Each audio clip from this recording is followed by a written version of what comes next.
So I'm Fran. And I'm Key. And together we're Frankie.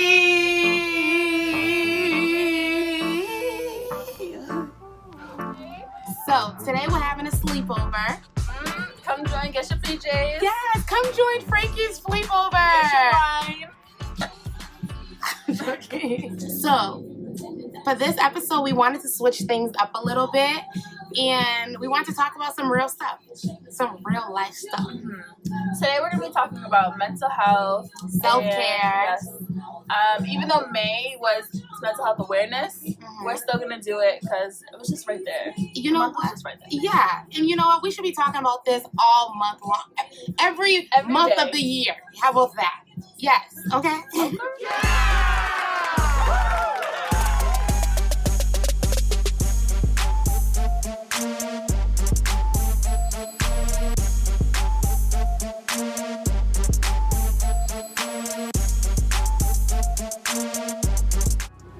Y'all, so we have our face mask on. This is self-care. So speaking of self-care, what does self-care mean to you? Self-care to me means doing stuff that make me feel good, that make me feel happy. So for example, I would either do face masks like once a week. I would either go out and go do something. Sometimes, honestly, I go take myself out to get food. I have done that before. And like little things, I'll get my nails done or get my lashes done or anything. It could be like free or doing whatever just makes me happy. I've been reading books lately and listening to podcasts. So I think a lot of that is just self-care and like doing what makes you happy. I definitely agree. I think self-care is anything that really serves your purpose and that makes you happy, not everybody else but you. So for me, that would either be running, working on my garden, getting my hair done, getting my nails done, taking a bubble bath, just being in my own space and being in tune with me and my feelings. Do you feel like you self-care enough? So I thought, I think in the beginning I never did. I barely did it. I always did it when I was either in a funk or when I was just like not in the mood and stuff like that. And I'm like, oh, I need to get out of this funk. I think now, more recently, I've been doing it more often. Or when I even feel myself like just laying down and not doing nothing, I'll just like do something to get me out of there, or just to make me feel happy, like, or make I'm not saying happy, make me feel good in the moment and stuff like that. That would help get me out of that funk. So yeah, I haven't done it before lately, but I think now you currently like I do it more. Okay. I definitely feel like I'm the same way for the most part. I feel like before I only self-cared when I was in a mood, when I felt like I was already drained. But I think what's so important about self-caring is that you do it on whether it's a daily basis, a weekly basis, so that way you don't get to that drained feeling. That's a great point. Yeah, like that's a great point. When you self-care often, I think it makes it harder to get to that point. Whereas before, I self-cared only when I was like down. Where I'm like, oh my gosh, I need to get my hair done, my nails done, get a massage. I need to listing all these things that I need to do because I was already mentally out of it. I was reading this book and it said every night before I go to bed, they did these breathing exercises, and they even considered that self-care. That was them really focused, like pretty much just reflecting about their day, breathing, and going to bed. And to them, that was self-care. So even doing the slightest things like that the little things, like the tiny things like that can change your mood drastically. Overall, I think self-care is so important. Like, that just reminded me, everybody's mental health and mental state is always different and stuff. So someone can have the happiest smile on their face, but they could be going through the biggest thing, and you would never know. You never know what someone else is going through or what their story is. So you just have to be cautious and be aware that like you're not the only one that feels that way. So don't treat other people as bad. Don't put it onto other people, because you may hurt their self-esteem and stuff, make them feel worse.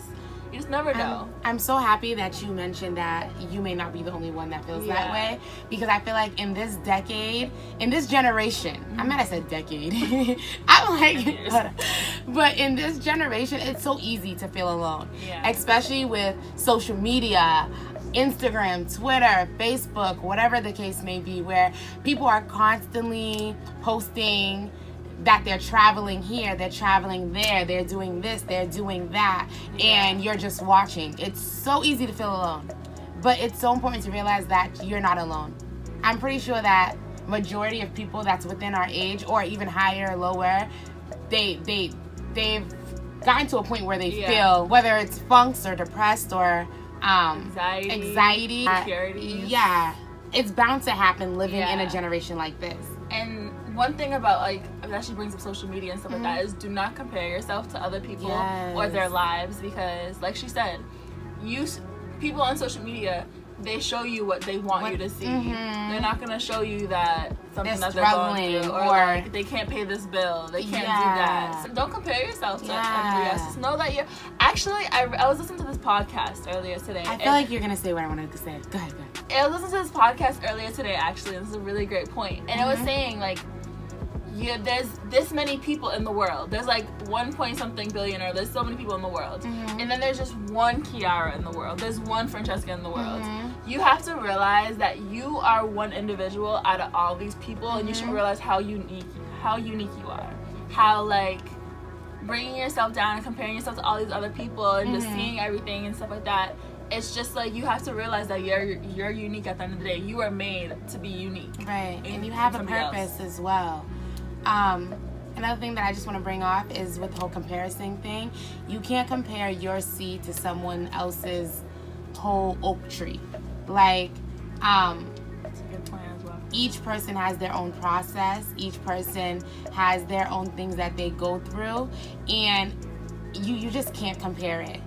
The more you water your seed, the more it'll grow. The more you nourish your seed, the more it'll grow. There's no comparison. Like she said, you're the only Kiara. So I can't compare it where I'm like the things that I have to what you have. You know? And if you need to have like a girls' night, or if you need to have something to distract yourself, you don't even need to talk about what you're going through.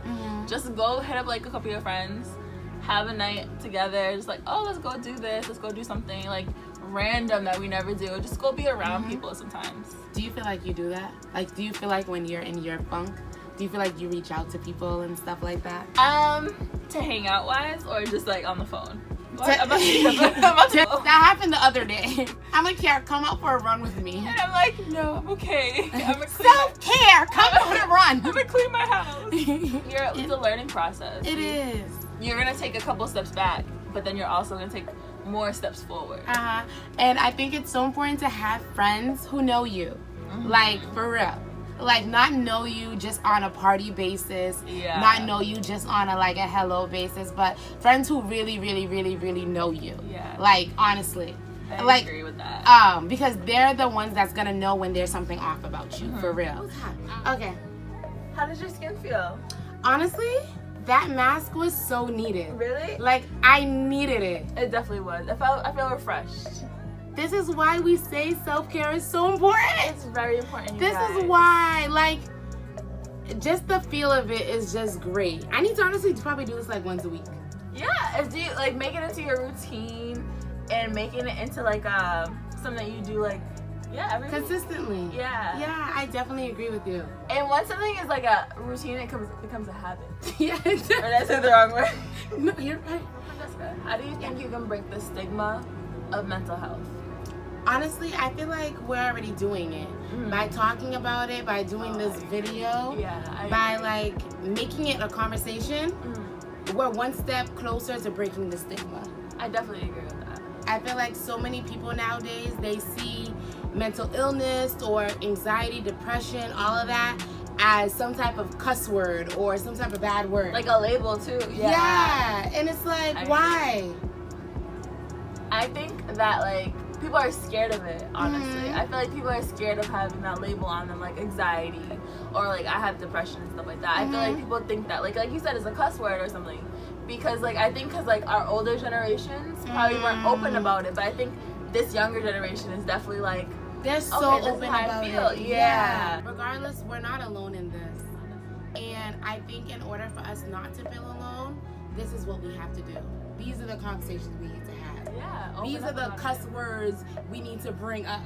Honestly. Yes. I agree 100%. Well, I hope you guys enjoyed this because I feel like we hit a topic that most people are so afraid of even touching. Yeah, a lot of people don't talk about it. No, exactly. It's just kind of like blanketed over or like swept under the rug. Yeah, swept. Yes.